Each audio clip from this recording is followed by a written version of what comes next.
Nii, Jüri loovis teid hirmutada, aga ma olen kindel, et olete paksu nahaga, et see hirmutamine tehisintellektiga tõenäoliselt toob kõigile meile paremad tööriistad, mis seal liiga muud.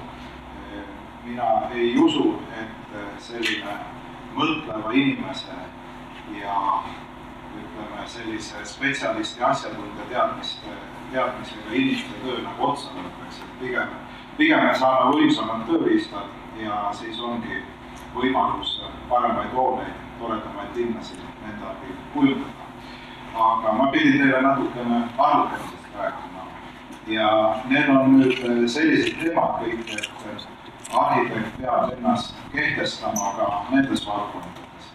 Loomulikult kõik ei pea sügaviti aru saama, aga kui neid teemasid ei valda ja projekteerimismeeskonnaga ei oska nendega ümber käia, siis ongi see teine oht, millele Jüri mainis, et see arhitekti amet võib marginaliseeruda, et sinna tuleb üks kuri projektijuht, kes hakkab siis käsutama, kuidas arhitekt ja muud projekteerijad toimetavad, et see on nagu see, kui nende asjadega hakkama ei saa.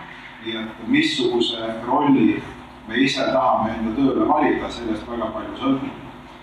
Nüüd, kuigi sõda käib, on see rohepööre on ikkagi nii kivisse raiutud meie valdkonnas läbi suurte direktiivide, millest mõnega peatun, et tegelikult seda ei saa nagu hästi tagasi pöörata. Selgelt diskussiooni käib, et mingi biokütuste asi on ebaõnnestunud ja transpordis jälle teine asi kuskil ebaõnnestunud. Aga siin hoonete sektoris võib-olla need eesmärgid on olnud mõistlikumad või siis on suudetud korrigeerida, mäletate seda sundrenoveerimise diskussiooni. See võeti arvesse ja seda enam ei tule. Nii et on väga selge, et ehitussektor kannab suurt vastutust ja tegelikult meie jalajälg on nii suur, et sellest julgelt saab nagu vähendada. Ja see, mida me peame tegema, et eeldatavasti milleski ei pea loobuma, tarbimisharjumusi ei pea muutma, aga oluline on see, et me vähemaga teeme enamat. Ja võt seal võib ka see tehisintellekt võib pakkuda seda uut võimsust, et siis seda vähemaga enamat teha.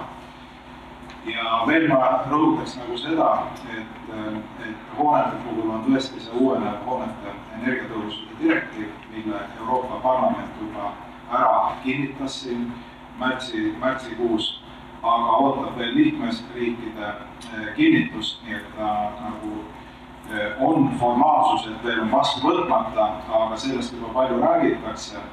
Ja seal on ka tugevalt sees on see põhimõte, et see efficiency first, mis meie valdkonnas küllaltki hästi töötab ja ka laiemalt, mis tahab öelda seda, et võib ka ressursi peale üle viia, et vähenda energia ja ressursi kasutust ja nii palju kui alles jääb, siis katta nii palju kui võimalik taastuvenergiaga ja loomulikult see ressurss peab olema ka tõhus, mis materjale kasutame. Mis teiste sõnadega energia poolel ütleb seda, et see puhas energia saab olla taskukohane ainult siis, kui me seda säästlikult tarbime, sest puhta energia tootmine ei ole odav lõbu.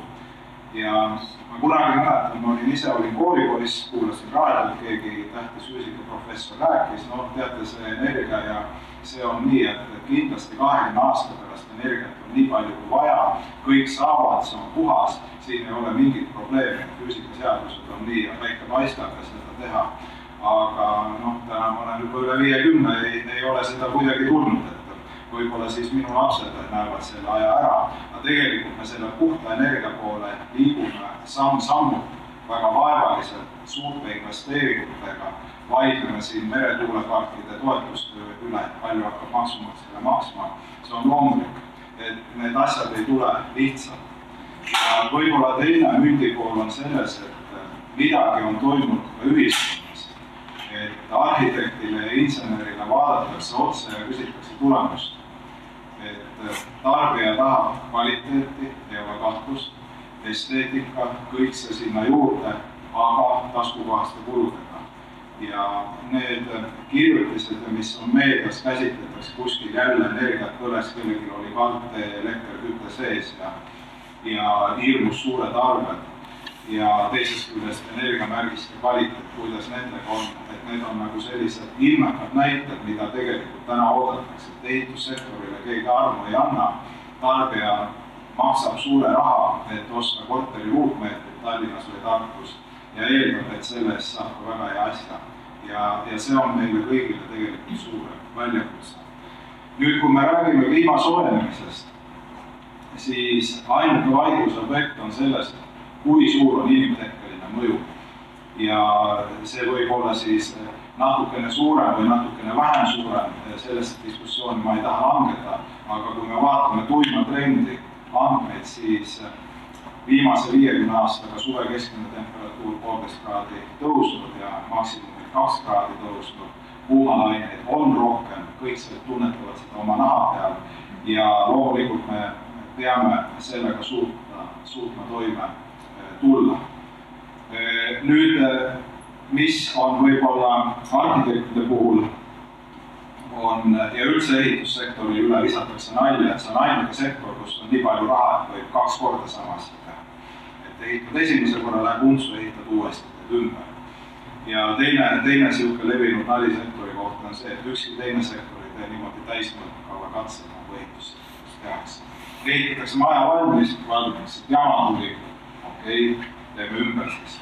Et siin on hea näide, mis on algusaegadest, kui siis välistemperatuur 8 kraadi, sees juba 28 kraadi. No mis siis suve saab? No ei ole enam vist. Nii et selliseid asju tuleks kindlasti tasub vältida ja selleks ongi vaja omada seda kompetentsi, et saada nendest asjadest aru. Ja arhitekt võib olla väga edukalt meeskonnajuht, kus siis keegi teeb neid temperatuuri simulatsioone ja leitakse see hea lahendus, sest üldiselt kliima soojenemise vastu me ei saa, me peame sellega kohanema ja kõik need stsenaariumid, need on võib-olla kõige levinumad, need representative concentration pathway 4,5 vatti ruudu peale ja 8,5 vatti ruudu peale, siin siis mõõdetakse kiirguse muutust, et siis ülevalt, mis alt üles läheb ja neto 4,5 vatti ruudu peale kütab rohkem, et kuidas siis soojeneb või siis 8,5 ja siit need temperatuurid kogu aeg kipuvad tõusma. Ja siin ongi nagu selle kliimamuutusega võitlemise koht, missuguse stsenaariumi juurde me läheme ja kui kuumaks siin maa peal siis need asjad lähevad.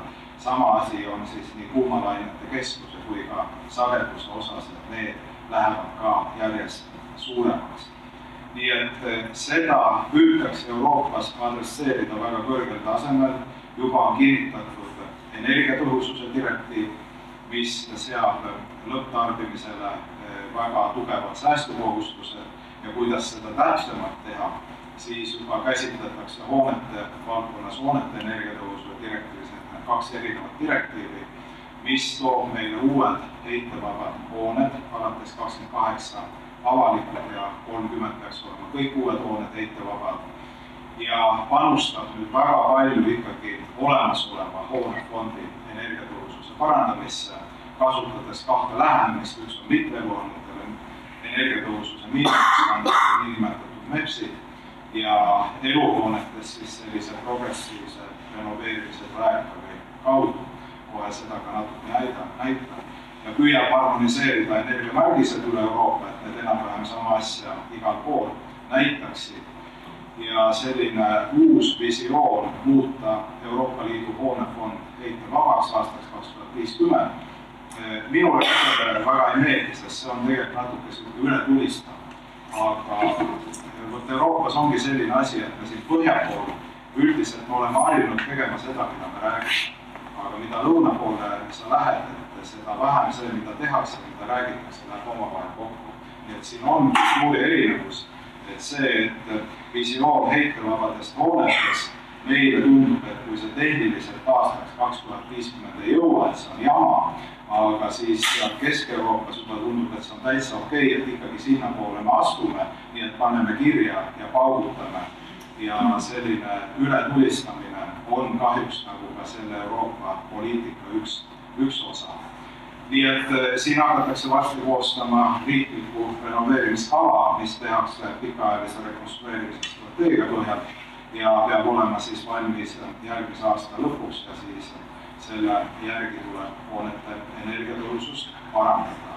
Nüüd hästi lühidalt, eluhoonetes on direktiiv pani kohustuse riigile, et stimuleerida renoveerimist, hea korteriühistu tuleküsi toetust, tee oma maja korda ja väikeelamu omanik, äkki tahaksid endal midagi parandada, et varsti riik teeb meie kõigi poole niimoodi pöörduda, sest muidu riik ei täida kohustust ära.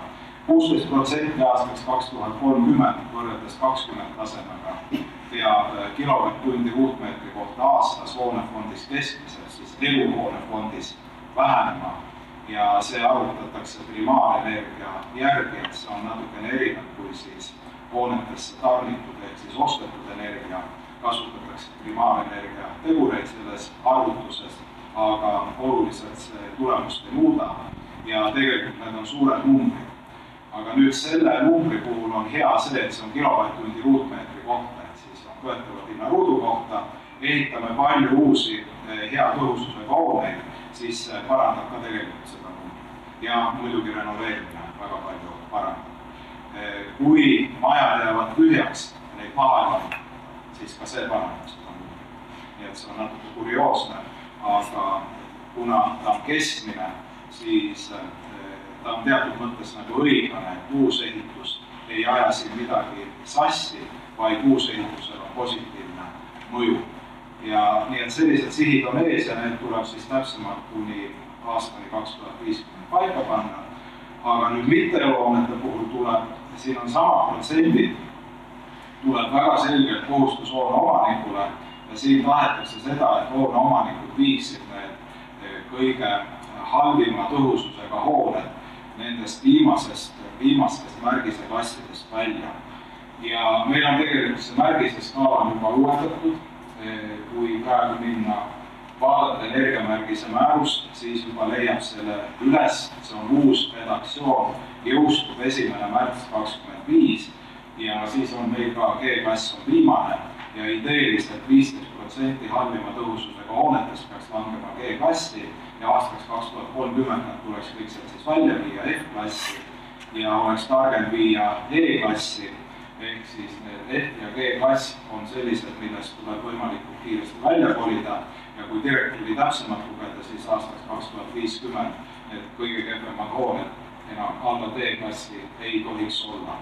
Ehk arukad kinnisvara omanikud kohe püüavad ühe sammuga hüpata D-klassi ja siis on aastani 2050 on selle kohustusega ühel pool ja siin on kohustus on selgelt hoone omanikul. Nüüd võib-olla renoveerimine arhitekti jaoks ei ole nii huvitav.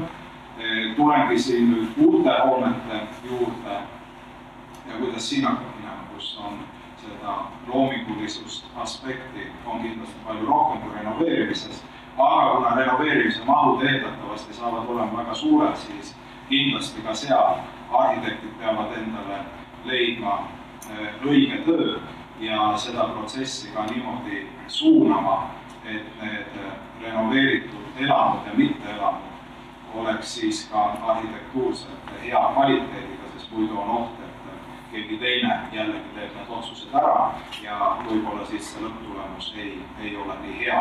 Et ilmselt see ehitusturu mahud hakkavad niimoodi muutuma, et renoveerimine ajas kogu aeg kasvab. Aga Eestis me siiski näeme ka väga suurt uusehituse mahtu, nii et uued hooned ehitavabaks hooneks on tõsine teema.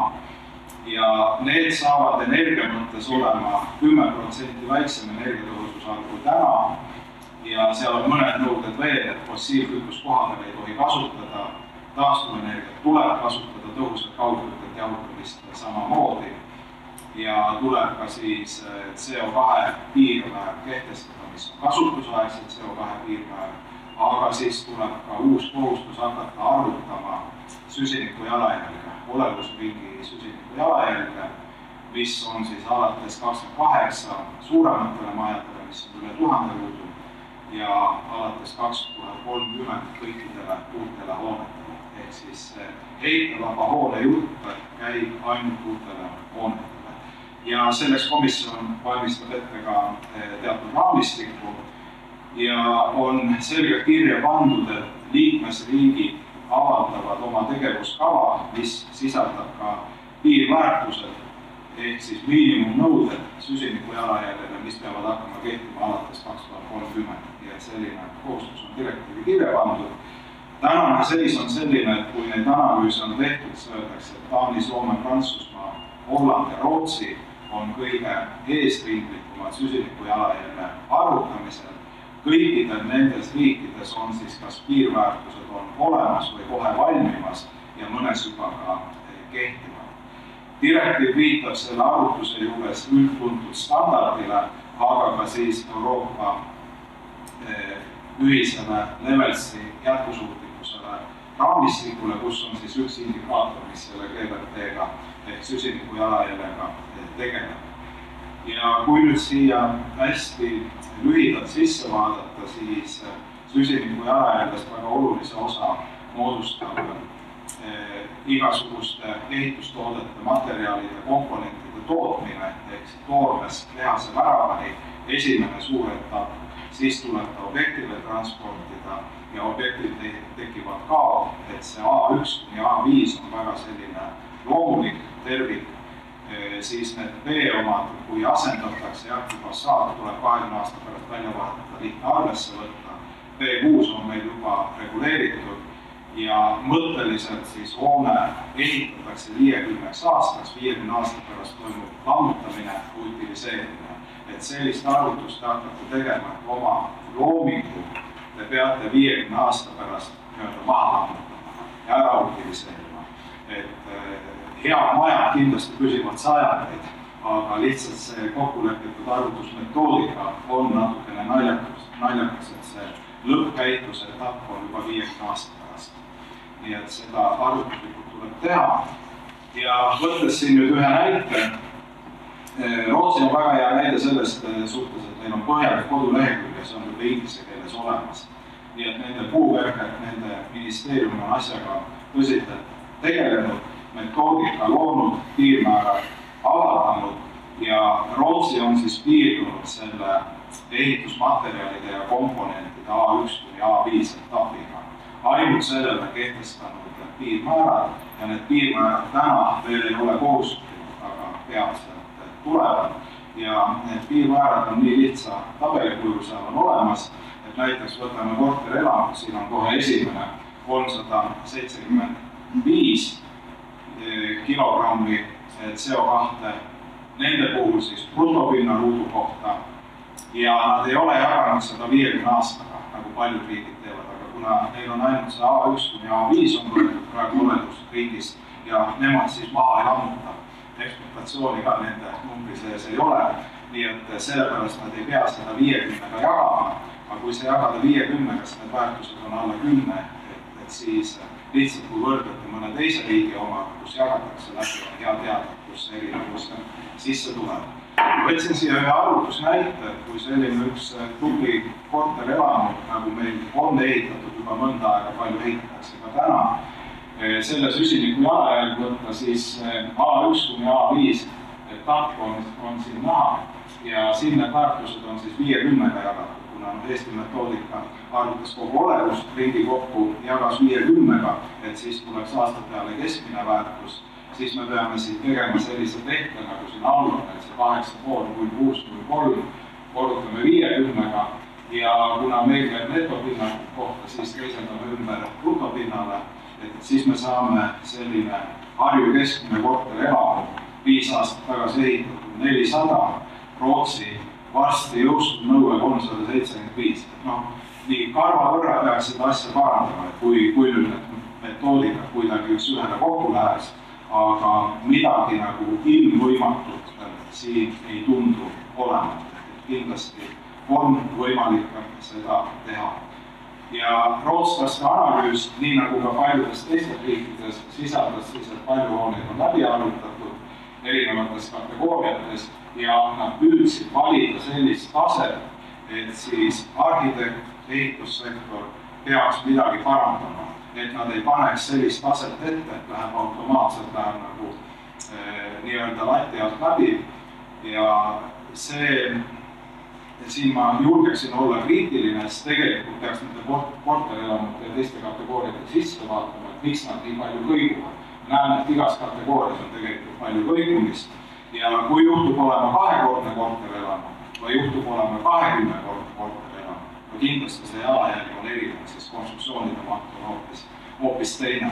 Ja seda näiteks siin Rootsi metoodikas ei ole arvesse võetud, kuigi siin on näha, et paar viimast korterelamut on väga väikese jalajäljega, mis võib-olla on rohkem sellised ridaelamu tüüpi korterelamud võiksid tehniliselt olla.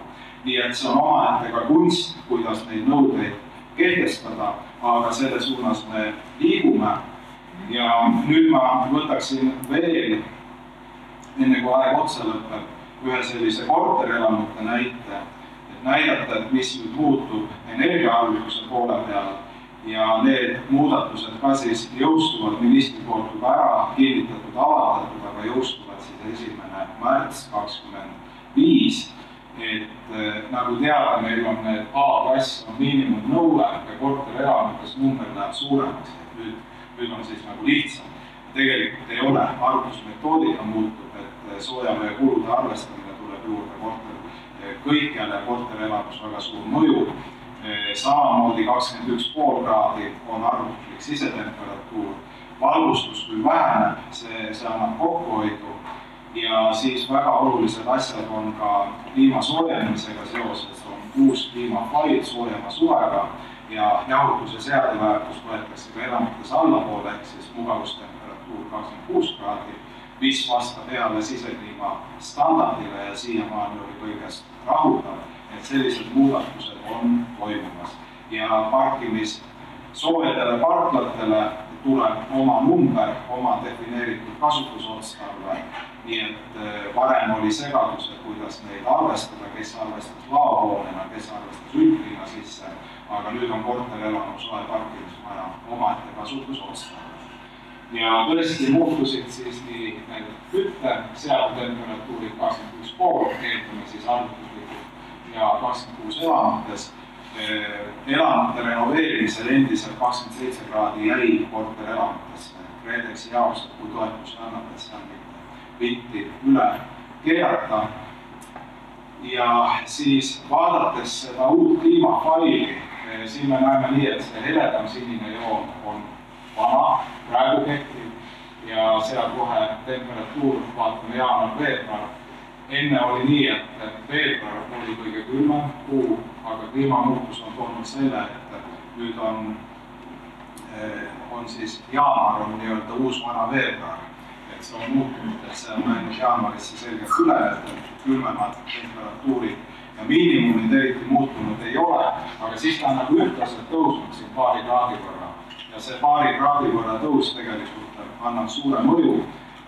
Siin summaarne päikesekiirgus, et see vana läks kuidagi siksakiliselt, et see on pigem metoodikast, et see valik võib-olla tookord ei olnud kõige täpsem, nii et see ei ole kliimamuutuse mõju, et see päikesekiirgus tõenäoliselt oluliselt muutunud ei ole. Nüüd igal juhul see kliimafail, mida arvututes kasutatakse, see on kuue kaupa valitud iseloomulik kliima ja see siis tähendab seda, et kui me nüüd arvutame selle kuu andmetega või me teeme 30 aastat tutti arvutuse, siis me saame samad kütte- ja jahutusvajadust nendes kuudest. Ja need valitud kuud ei esinda äärmusi, siin ei ole neid väga kuumasid suvesid sees, ei ole külmasid talvesid, nii et äärmuste projekteerimiseks need ei sobi, kui keegi tahab tegeleda, siis meil on olemas ka need tulemikud, kliimafailid, teeme need ka peatselt avalikuks, aga need on siis vabatahtlikuks kasutamiseks, et see nõuete tõendamine käib siis selle lihtsalt ühe uue kliimafailiga, mis kirjeldab sellist tavapärast aastat. Ja see annab nüüd sellised muudatused, et kütte poole puhul üldiselt eriti midagi ei muutu.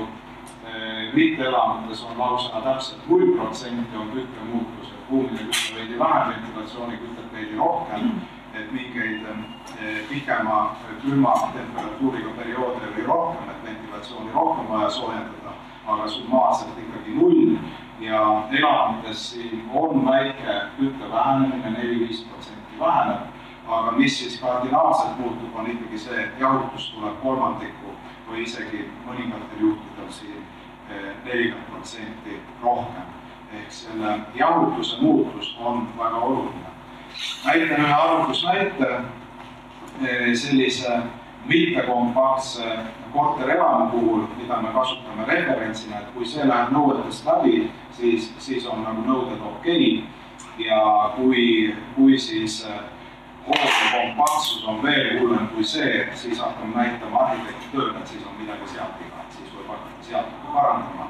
Aga see on nagu välja kujunenud selline etalon, et sellest hullemate kompaktsuse seisukohast ei või olla, et siin on nagu kahe hoone vaheline osa ka tegelikult võetav pind, nii et soojuskadusid on siin päris palju selliste tavapäraste lahendustega läbi arvutatud. Ja nüüd see tõendamise protsess käib siis niimoodi, et kõigepealt peab tõendama ilma lokaalse taaskorelektri tootmiseta, et saad selle B-klassi nõude, mis nüüd muutus 130 peale, selle saab kätte. Ja selle nõude täitmisel päikesekollektorid lähevad arvesse, et seda tuleb siis ka täpselt lugeda, et see lokaalne taaskorelektor ei lähe, aga see, kui vett soojendab, siis läheb.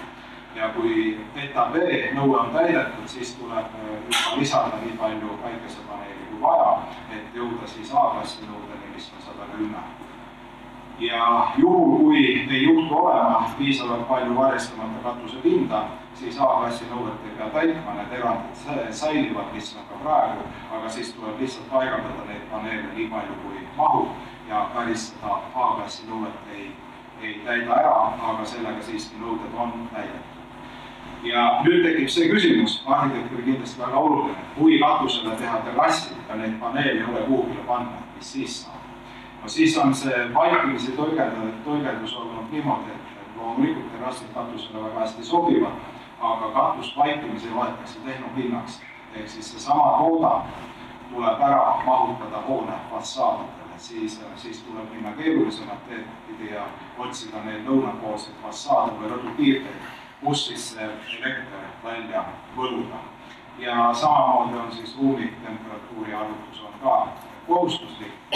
Ja need energiaarvutused näevad välja midagi sellist, et siin on võrreldud, et kaugkütte, vana kaugkütte ja nüüd need tarbevee soojendamise numbrid lähevad väga palju suuremaks, aga see tarbevee kadu, see on tegelikult nii, et sellest 70% tuleb ruumidesse vaba soojusena, nii et see vähendab küttevajadust, aga kuna tihti ta tuleb sel ajal, kui seda küttevajadust ei ole, siis see küttevajadus väga palju ikkagi ei vähene ja numbrid suurenevad, et siin 116 kehtiv metoodika, uus metoodika annab 122 tõusa kaugkütte puhul ja see on siis ilusasti väiksem kui 130, mis on nõue.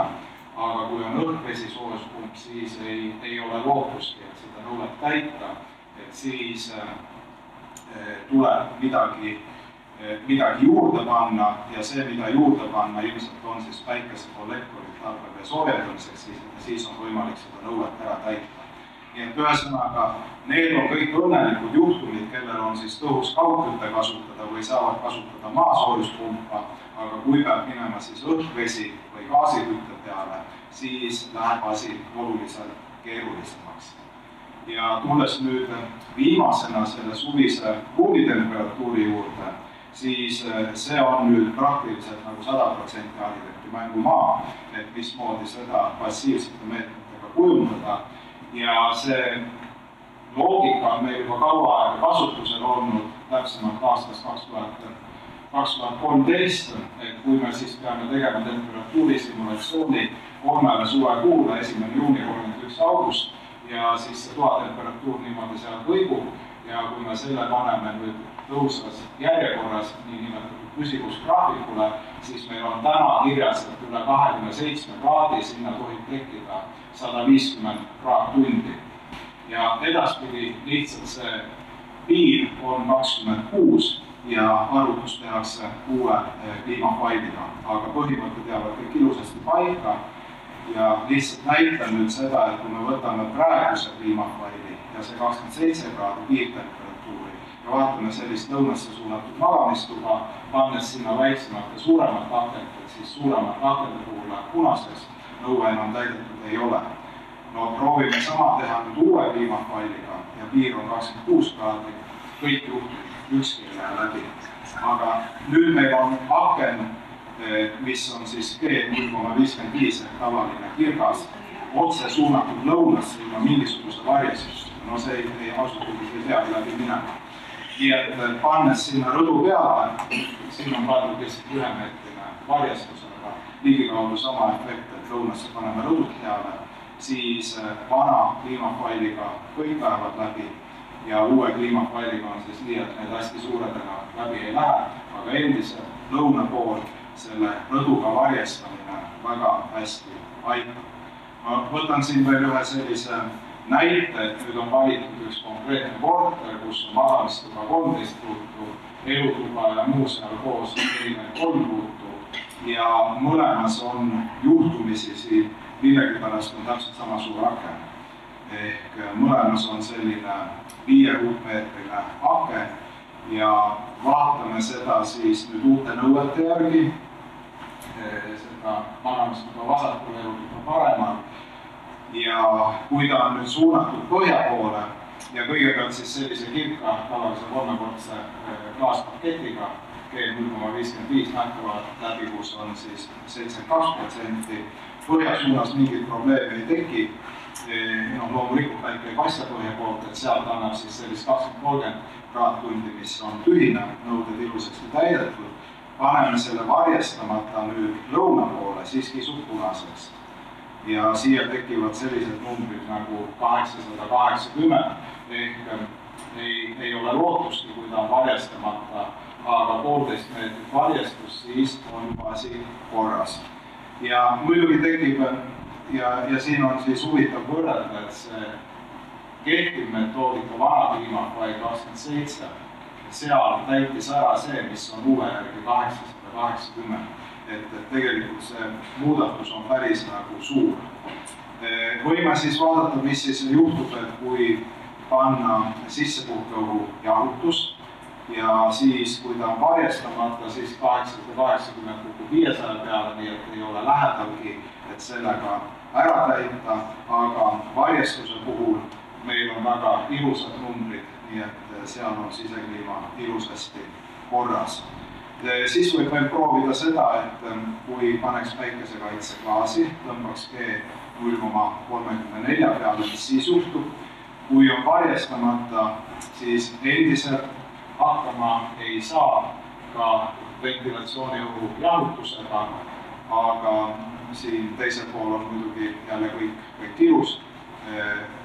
G väiksem varjestust ei ole, aga siis ventilatsiooniõhu jahutusega on nõuded hästi täidetavad ja kõige viimane siis vaatame lääne poole, et siin lääne pool peab ka midagi välja mõtlema, ida ja lääne on üldiselt nagu võrdsed ja siin on nüüd proovitud teha niimoodi, et on pandud sellised vertikaalsed 7 cm laiused ribid sinna akende ette. On nad siis liigutatavad või fikseeritud, elutoas ilmselt fikseeritud olla ei või, et tahaks seda vahepeal vaadet ka nautida, aga sellega on saadud asi korda, 140 peale tõmmatud 150 või piir ja siis, kui insener on siin julguse kokku võtnud, et selle akna nagu 8 osaks ja pannud sellise vertikaalse külgvarjastatud, siis kukub lausa 80 peale. Ehk siin siis energiatõhususe spetsialist tuleb arhitekti jutule, et kuule, kas teeks äkki sinna 2 akent sinna magamistuppa.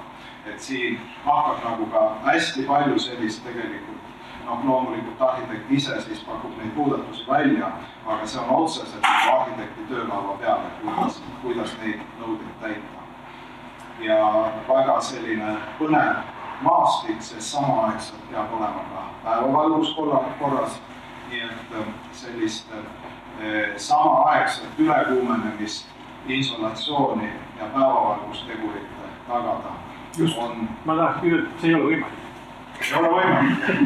On ikka. Tulevad need nooremad, kes arvutavad ja analüüsid. Olen seda proovida. See peab tegema katusesse augu ja siin ütleme konsolatsioon on seal. Juba lahendused tuleb. Lahendused on teil tagataskus olemas, et tööriista. See on jabur lihtsalt insolatsiooni arvutuses, need ei lähe omavahel kokku. absoluutselt. Ja ei nõus, aga see isolatsiooni arvutus käib meil siiski selle mõistliku kuupäeval praegu. See ei loe, see on ikkagi napakas, sest see on väike aknapinnale. Selles mõttes see nii napakas meie, kui seire on hästi paks, tegelikult see on mõttetu jama. Ma loodan, et see isolatsiooni teema tõstatub, et nüüd tänu selle direktiivile riik peab tegema sisekliima nõude ja siis tegelikult oleks võimalik see isolatsiooni teema seal mõistlikult ära lahendada. Et see on võimalik see küsimus tõstatub. Ma tahaks seda näha väga, kuidas see mõistlikult on võimalik ära lahendada. Nii, aga selle juurde tuleb tagasi, mul on vaja veel kokku võtta ja näiteks saame hakata diskussiooni pidama. Mis ma tahtsin öelda veel, et see direktiiv laiendab haaret, suund on selgelt heitevabadele hoonetele ja olelusriigi süsiniku jalajälg sellega tuleb ka kontrolli alla saada. Ja need kohustused piirmäärad mõnes riigis on juba kasutusel, nii et see on ka ilmselt arhitekti seisukohalt selline uus reaalsus või paratamatus, millega tuleb leppida, et süsiniku jalajälge tuleb kontrollida. Ilma soojenenud selle vastu keegi ei vaidle ja see on ka uutes juba meie nendes Eesti määrustes arvesse võetud uue kliimafailiga ja tahetakse teha samaaegselt energia kokkuhoidu koos sisekliima kvaliteedi tõstmisega, nii et temperatuurid on muutunud elamates siis 26 kraadi, uus väljakutse lahendada ja loodame siiski, et see on võimalik, et hoolimata sellest, mis Markus arvas, et on keeruline, aga lahendused tuleb leida ja poolpassiivseid lahendusi tasub rakendada, see on iseenesest mõistetav ja üldiselt see, mida tuleks siis teha ka arhitekti poolt rohkem sellist arvutamist, analüüsi, mõttetööd ja neid täismõõtkava katseid me võime ülikoolis teha, see on kõige keerulisem ja kallid teadlikud uuringud, me võime selle enda peale võtta. Teie kindlasti enne modelleerige läbi, kui hakkate asja ilma arvutamata valmis ehitama. Aitäh!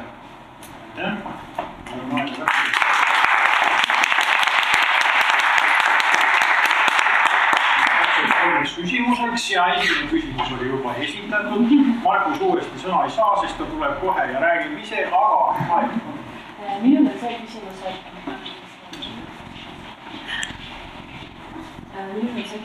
seoses selle 26 kraadiga, et kui justkui riik või kogu sellest CO2 jalajälje arvutusest, et kuidas me saaksime materjale kõiki liikprotsessi optimeerida, siis iseenesest see, et me üritame siis seda sisekliimat, seda temperatuuri veel alla tuua, et see tegelikult nõuab rohkem materjale ja kõike muud ka, et millega need on põhjendatud.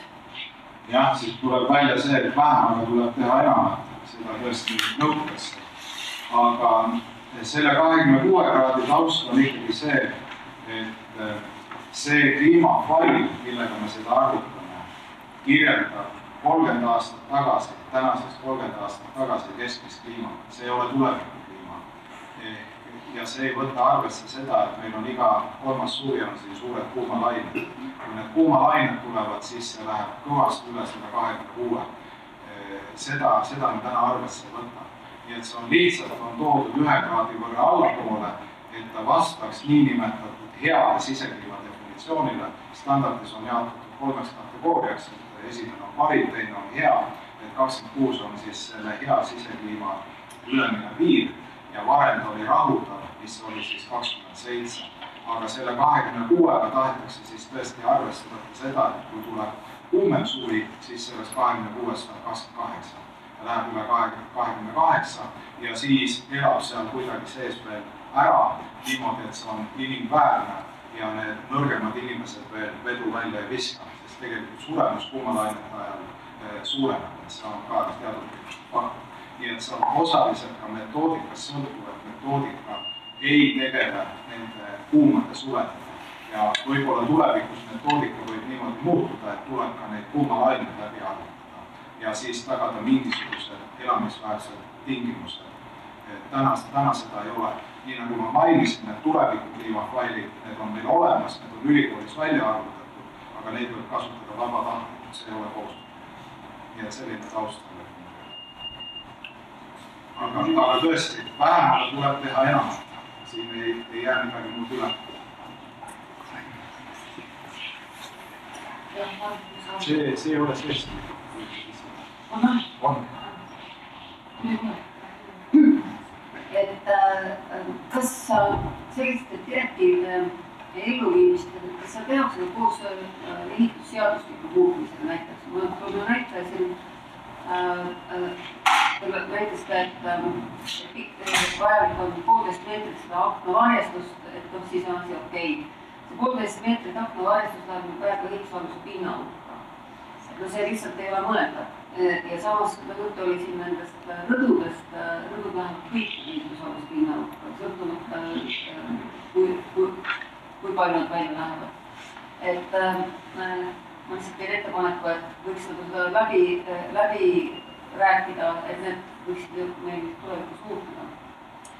Jaa, et see direktiivi rakendamine, kui see nüüd ära kinnitatakse, selleks ehitusseadustik on kindlasti vaja lahti võtta. Seal on nii näiteks eraomandile pandud kohustus, et kunagi varem ei ole tagantjärgi eraomandile pandud kohustus, et sa pead hakkama hoonet sealt G-klassist kuhugile E-klassi viima, mis on siis mitte eluhoonete puhul. See eeldab ehitusseadustik muudatusi ja mitmed teised asjad. See kindlasti võetakse lahti ja arhitektide liit peaks olema ka aktiivne, kui siis ülevõtmine käivitub ja siin kaasa rääkima, et see rõdude teema on kindlasti üks ja rõdude liftide teema on kindlasti ka renoveerimises, sest seal on ju ka nii, et see võib minna linnamaa peale, kui ma tahan panna lifti maja kõrvale või siis uue rõdu toetada. Ja et see loa ja menetluse protseduurid oleks lihtsad, et ei hakataks takistama niimoodi, et sul Tallinnas menetletakse 4-5 kuud, tihti sama kaua, kui see renoveerimisprojekt ise näeb aega võtta. Need on kohati absurdsed ja kindlasti ka uute hoonete ehitamisel need küsimused tuleb nagu lahti võtta, et kui seda eriala inimesed ei tee, no siis üldiselt ka mitte midagi ei juhtu. Aga ministeerium on teinud seda väga kaasavalt ka siiamaani ja kindlasti selle jaoks on hea võimalus. Nii et võtke aktiivne positsioon ja rääkige selles osas kaasa, siis on ka lootust, et need asjad paranevad. Üks küsimus veel, kui on? Mul on üks küsimus. Iga autos vaatile. Mul on nagu see küsimus, et kuivõrd reaalselt on meil tegelikult andmed selle kohta, kuidas energiatõhususe paranemine on vähendanud energia kulutamist tegelikkuses. Ma mõtlen näiteks seda, et vaatamata sellele, et me kogu aeg parandame hooneid, inimesed tarbivad energiat ikkagi rohkem ja järjest rohkem. Kõige paremad andmed on KredExi toetusega renoveeritud korterelamutest. Ja seal tehakse tarbimisandmete energiamärgis enne renoveerimist ja siis, kui maja on renoveeritud ja ühe täisaasta olnud kasutusel, siis tehakse uus tarbimisandmete märgis. Ja tarbimisandmed tähendab energiaarveid, reaalselt kui palju seda energiat on majades kasutatud. Ja kui arvutuslikult küttekulud on kuskil 60%, võib-olla seal 65%, siis tegelikult küttekulud, mis tulevad tarbimisandmete järgi välja, on siin olnud mingi 55-57%. Ehk sinna jääb väike lõtk, kuna tõesti inimestele meeldib soojem tuba ja hoitakse seda paremat soojuslikku mugavust. Ja eriti on täheldatud, et peale renoveerimist nad ei lepi selle 21 kraadiga, vaid pigem tahavad 22-23 kraadi. Ja võib-olla siis, kui nad harjuvad nagu sellega ära, siis on võimalik tulla mingi 22-21 peale. Aga siiski see 55 või 57%, mis viimane KredExi statistika oli, et see on väga suur energia kokku, et üle poole hoitakse kokku. Nii et ei ole õige öelda, et inimesed tarbivad järjest rohkem. Ei tarbi, sest tegelikult ka need elektriseadmed lähevad järjest efektiivsemaks ja selle jaoks on omad direktiivid. Ja Euroopas on öeldud, et see Ecodisign, Ecolabeling, mis tegeleb igasuguse elektroonika ja kodumasinatega, on hoidnud ühe Inglismaa jagu elektritarbimist kokku Euroopas. Et siin viimaste aastakümnete jooksul. Et kuigi neid seadmeid on rohkem, on nad siiski täna väga energiasäästlikud. Nii et see mäng ei ole nagu kaotatud, et seda lõpptarbimine, see väheneb ja see on ka näha meie energiastatistikast. et see on püsinud hoonetes üsna stabiilne, hoolimata sellest, et meil on palju uusehitust ja pind, kuupmeetrit tuleb juurde, aga eluhoonete energiakasutus on ka stabiilne või siis väikese langusega. Ja tulevikus võiks rohkem langeda, kui rohkem renoveeritakse. Nii et siin ikkagi reaalselt kokkuhoid on saanud. No koroona aastal oli üks suur elamine. No meil oli korteriühistus probleemi tekkis, et me tahtsime teha nagu tulemused võtist mängist, kus me saime aru, et see on mõtet, et me saame väga halva mängise. Koroona aastatel inimesed olid nii palju kodus, et tegelikult suurenes tarbimine. Tõsi, toimus just see, et kodudes suurenes ja töökohtades peaaegu püsis, et seal ei taibatud kohe kinni käiva. Et siis ka summaarselt suurenes, et see oli koroona mõju, aga see on nüüd juba minevik. Nüüd oleme tagasi juba nii nagu on. See oli nagu selline ühekordne muutus, oli statistikast tõesti näha. Aitäh!